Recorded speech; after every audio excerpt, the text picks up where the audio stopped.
Good morning, good morning, good morning, and good morning. And welcome to the Africa Weekly Talk. Today's subject on the docket are the current light-skinned Mediterranean Arab-looking North African citizens, natives to the African continent. I'm talking about the current light-skinned Arab-looking, citizens from Tunisia, Algeria, Morocco, Libya, and Egypt of North Africa. Are they really natives to the African continents? Fellows, I know this is somehow controversial. It's going to create a lot of controversy among these people from the north because some of them want to claim that they are natives to the African continent.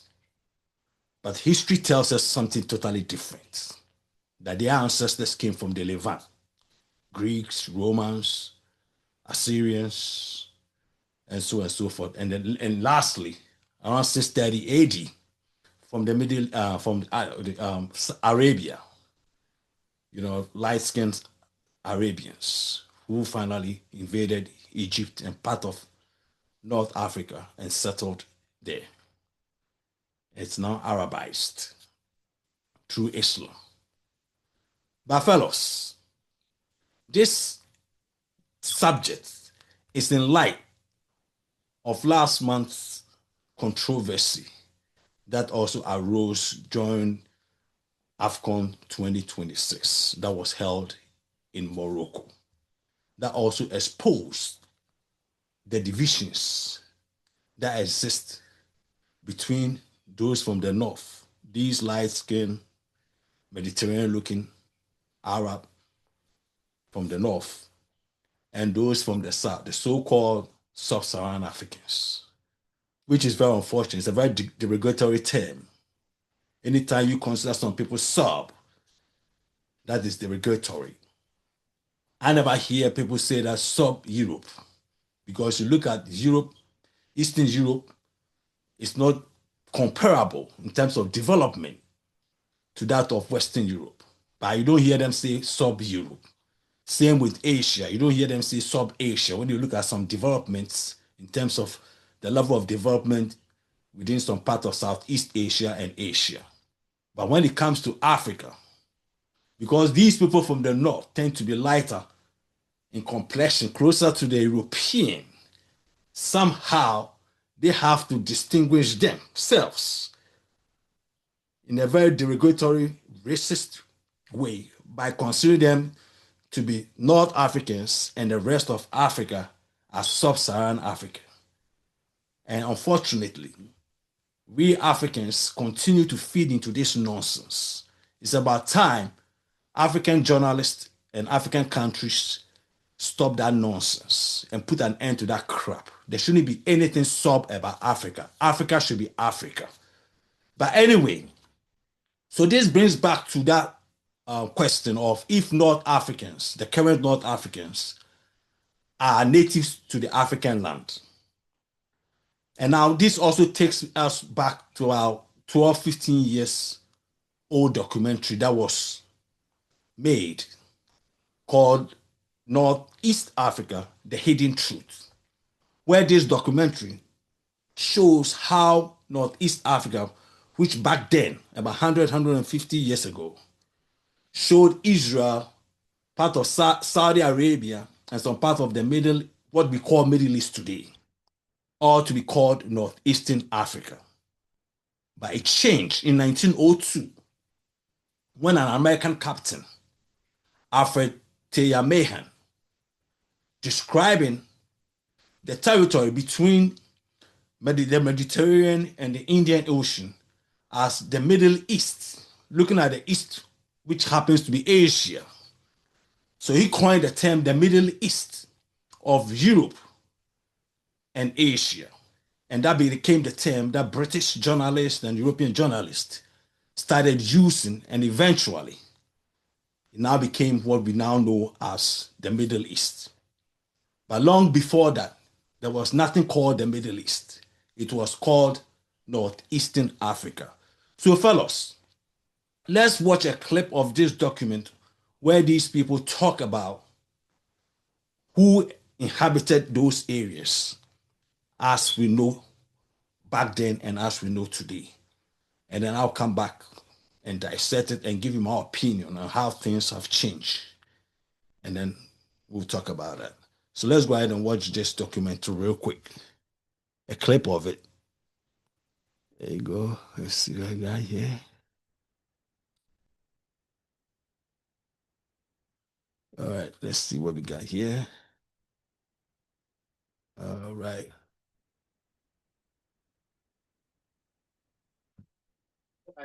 This land, the Holy Land, what they call Israel, Palestine, this is Africa. This is Africa.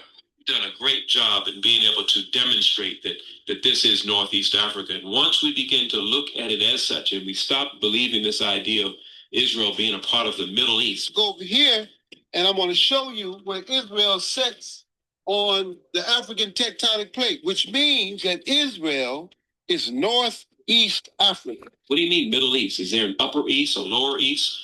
What do you mean Middle East? For most of the blacks, they have a confusion about Israel. This is your home. This is your land. But, you know, the government, before the Turkish people come here, they control this land for 400 years, and they left. And we stay in the desert. Then the English, the government of English people, they come here, maybe control some of a little time, and they left, and we stay here, and now it's the Israeli, and we stay here, and we continue to stay in this land. He's from Africa. אנחנו 10 דורות. After the road, 10 generations here. The black people here in this land, it's not for the last 100 years or something like this. It's more than 1,000 of years. We are deeply rooted in this country. We are talking about generations and generations. The evidence is hands down. It's not even something that we engage in a debate on about the dark-skinned nature of the peoples that lived in these regions in antiquity. But not originally. You know that we are the original people here. The reality is that we tend to look at this land based on what we've seen in contemporary times. And what do we see? We see fair-skinned Israelis, and we see fair-skinned Arabs. إسرائيل أنت فلسطين أنت تركي ما في اثنين before Palestinian before the Turkish Empire. I have a book called The Arabs. I believe the author's name is Bertrand Thomas. On page 339, he says the original inhabitants of Arabia were not the more familiar Arabs of our own time, but a very much darker people. You see these people in the mosque? I say, you see this people in the mosque? You don't want the black in the mosque to become the imam. First one who did this. Then he start to say, Hassan al-Basri, this. His education from the black people. So don't say, say what? They say, yeah, you have to become to become the leader. He said, Hassan al-Basri. You have to stand the imam and don't say Hassan al-Basri. He say, my cousin Hassan al-Basri. My brother Hassan al-Basri. You can say we began when Islam came to Palestine, but I'm quite sure we are even before. Look at the name of Palestine. It was the name that the Romans gave to the land formerly known as Judea. If you remember, Yeshua and the disciples were sitting around, and they had glass ware on the table. I just watched the TV one time. I see a movie in the TV. I see this is Zayd al-Halal. I see they put it in the TV, his wife. But everybody knows. No, this Zayd al-Halal is a black. If you take the map of the whole city, you never find the African quarter. You will find Christian quarter, Armenian, Jewish, Muslim quarter, but never the African quarter. Most teams suffering. If you ever see a black brother, stop the same. From our people. Then you got Jesus to be black, Moses, Muhammad, Abraham. All right, fellas. So basically, you have. All right, fellas.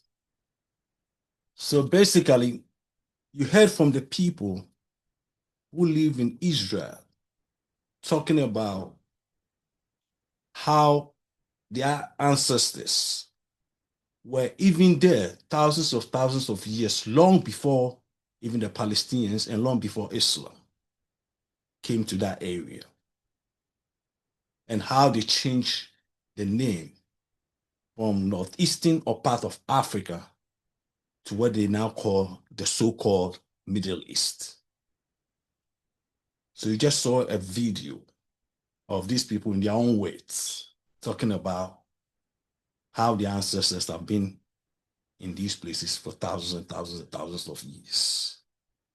So this brings back the question of these light-skinned, European-looking Arab North Africans, whether these people are natives to the African continent.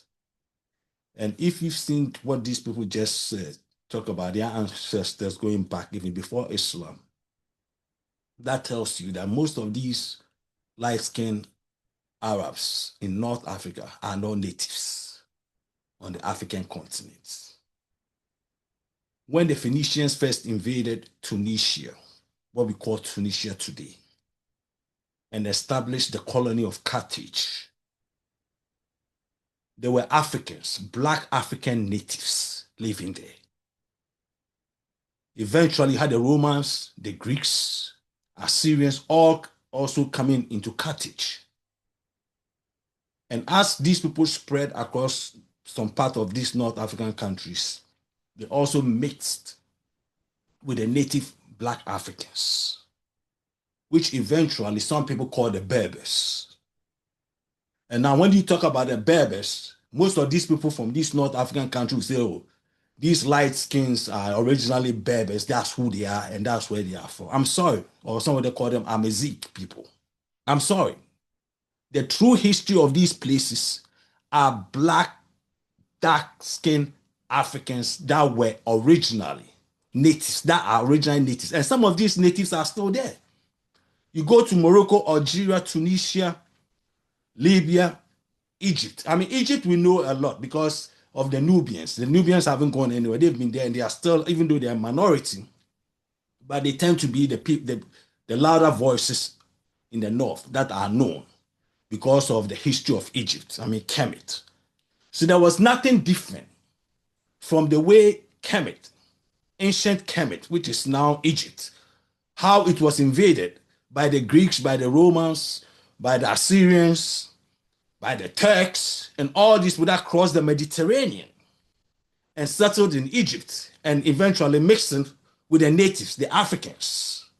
And then you go back to ancient Egyptian civilization and you look at all the statues and all the monuments. All you see are black African people. It's the same thing that goes all the way across the northern part of Africa. There was not that much different what happened in Egypt from that of the rest of northern Africa. And eventually, most of the natives were pushed down further south. And we're talking about countries that borders Mali, Niger, Sudan, Chad, Mauritania. All these North African countries border black African countries. And then you have the nerve to hear that, because of the desert, that is what separated the north. I'm sorry, fellows. According to archaeologists and science, there was no desert thousands and thousands of years ago in North Africa. It wasn't there. It was green with trees, lots of trees, according to science. I mean, these was places where people were living just like every place. It wasn't desert. So that tells that the inhabitants were moving from the north to the south, back and forth. It wasn't that different. And I heard one lady, I think, whether she's an Egyptologist or so, talking about, she thinks it was easier for people to cross, the Egyptians to cross the Mediterranean in canoes than to walk because it was desert. I'm sorry, fellows, there was no desert thousands of years ago. It was green, lush, with trees, with animals roaming all over, just like what you see in Africa, most African countries today. Just the desert came later. But we're talking about thousands of years later. That's when the desert came. And even with the desert, people will still travel, walk on the desert than to cross an ocean. Okay, and then came also the mummy that was found in Libya, 1950, I think 1958 or so, by this Italian Fabrizio Mori. Fabrizio Mori, 1958, found a mummy, a 3-year-old mummy, which was called Taswinat in Libya, called Taswinat, the black mummy. The black mummy. This was found in 1958. By Fabrizio Mori, an Italian archaeologist. 3-year-old mummy that showed a black child of African descent, native African. And this was thousands of years prior to Egyptian mummification. So you talk about people living in the southern part of Libya at that time were mummifying. They are dead. 1,000 years plus before Egyptian mummification. And these were black Africans. So what are we talking about? What are we talking about, fellows? I mean, who are the natives of that land?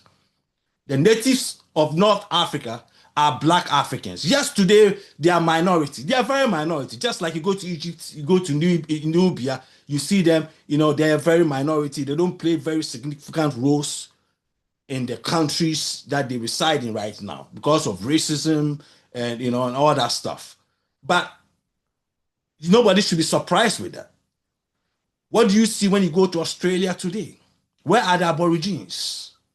They are minority too, but they are their natives. But if you go to Australia, you hardly see an Aborigine unless somebody takes you an encampment of Aborigines. Same with New Zealand. And even when you come to America, if you don't go to the reservations in North Dakota, South Dakota, and some part of Oklahoma, you're never going to see a Native American. What is the percentage of the population of Native Americans in America? Very, very small. I don't think they're even 1% in America. And you even hardly see them unless you go to these reservations. And then you're going to tell the Native Americans that, oh no, they are not natives to this country, but somehow Europeans who came here later are natives. This is pretty much the same analogy that that you can talk about Africa also. There's nothing different from looking at America, Australia, New Zealand, and even Brazil, and all of North and South America. I mean, you go to Brazil today, do you see the native Amazon people? You don't see them in Brazil. But these natives still exist in the Amazon in Brazil. Now you go there, all you see is white European Portuguese and African slaves and the mulattoes. That's what you see in Brazil today. You go to Mexico, you go to Chile, you go to Bolivia, all these places. You don't see that. You see some of the native, the Aztecs, the Mayas, the Incas, and all that stuff in North America and South America. But they are minority in these countries today. But they're still the natives of these countries because they are the original people of these places. It's not that different from that of North Africa. So I don't want to hear it when people say that, oh, these North Africans claim they are not. I'm sorry. The Berbers originally are black Africans. Just when the Phoenicians and these people, the Romans and the Greeks, all of them cross, from the Levant, cross the Mediterranean into North Africa. Yes, they mixed with some of the natives and had this mix, kind of mulatto Berbers and stuff. But originally, the Tuaregs, the Amazighs, the Berbers, they are all black Africans. They are all black Africans. They are never no European looking on that African continent. I'm sorry. I'm sorry. Science has already proven it. If original human beings, Africans, dark-skinned blacks, came from Africa, what is so difficult to understand about it? This is basic common sense, fellas. It's like telling the European, a German or a French or a Russian that somehow Poland is African people that were living in Poland or black people in Poland. And they crossed to Russia or crossed to Austria. I mean, that's ridiculous. But when it comes to Africa, they have to find a way. They have to find a way to try to delineate Africa from the ancient civilization because they cannot fathom the idea that these black Africans built these civilizations. That is why you have what they call now Middle East, taking away Israel away from northeastern part of Africa. Meanwhile, you can walk, literally walk from Egypt to Israel. The Suez Canal was man-made. That was man-made. That was cut to get to the Mediterranean. I mean, that's what it is. You can literally walk from Egypt to Israel. And if the Egyptians were Africans, what else is it going to be in Israel then? They're also black Africans, like the people are saying. All those areas, Jordan, all those were, the natives were Africans down there, fellas. I mean, even talking about Saudi Arabia, and if you go to Saudi Arabia today, it's still there. The Africans, the natives are there. Because remember, the Arabian desert was mainly full of tribes, African tribes. It isn't what you see today. South, most of them came from Turkey and Persia through conquering and then settled along the desert because of wars. That's how they settled in Saudi Arabia and all those places.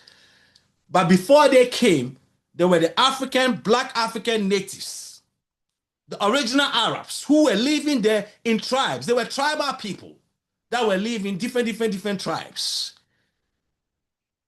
So eventually, with this influx of these Persians and the Turks and Assyrians coming, who came to settle among them, created some mixture, and also what you see today. So it is not that different from what you see in North Africa. But what this AFCON that took place last month also exposed is the racial bigotry that also exists in some of these North African countries when they talk about southern sub-Saharan, so-called sub-Saharan Africa, which is very unfortunate. I mean, you don't hear anybody calling Eastern Europe, sub-Europe, or some part of Asia, sub-Asia. But when it comes to Africa, they have to distinguish these people from Southern Black Africa because somehow these North Africans are closer in terms of complexion to the Europeans. So more or less, they are more developed than these Africans, Black Africans. So we call them sub, which is a very derogatory term, a racist term that no African country should even allow the news media to use that term in their various African countries. It's about time African countries cut that crap out. There's nothing sub about Africa. Africa is Africa. Either you are African or part of Africa or you are not. Nothing sub. And it's about time the African Union and African countries put a stop to this nonsense that Western and Asia and some media outlets still perpetrate this bull crap, where they look at Africa and they divide us in terms of, because these people are a little bit developed than these people are sub. Boom, they don't say that about Eastern Asia. They don't say that about Eastern Europe. Is Eastern Europe just as developed as Western Europe? No, they don't call them sub-Europe, or they don't call them sub-America. America is not the same like what do you call it, Latin America in terms of development. But when it comes to Africa, They have to find something. And because these people at the top are lighter in complexion, closer to the European, and most of their ancestors came from Europe anyway, Mediterranean, the Levant. So somehow they tend to think that they are a little better than the rest of the dark-skinned black Africans who are the original natives of the continent. So if that's how they want it, let them have it. Because a lot of social media posts also came with some people even calling for Morocco to join the UEFA League and European Union or a lot of nonsense talk on social media because of the controversy that happened during the AFCON tournament. But fellas, let me be clear with those people on social media trying to say that Morocco should join UEFA and all that stuff. Look, it ain't happening. It ain't happening. No Anglo-Saxon European is going to allow North African, Arab, Islam to join anything about Europe. Are you kidding me? I mean, look at Turkey. Turkey has been part of NATO for how many years? And Turkey has been pursuing to be part of the European Union. And they haven't even allowed Turkey. And they're not going to allow Turkey in the European Union. Are you kidding me? Let alone a North African, Arab, Islamic country to become UEFA or whatever people on social media are talking about. It ain't happening. They don't even want you close anywhere in Europe. Okay, you might think you're better than the dark-skinned Africans, but you are not going to be even closer to anywhere near Europe. I'm sorry, it ain't happening.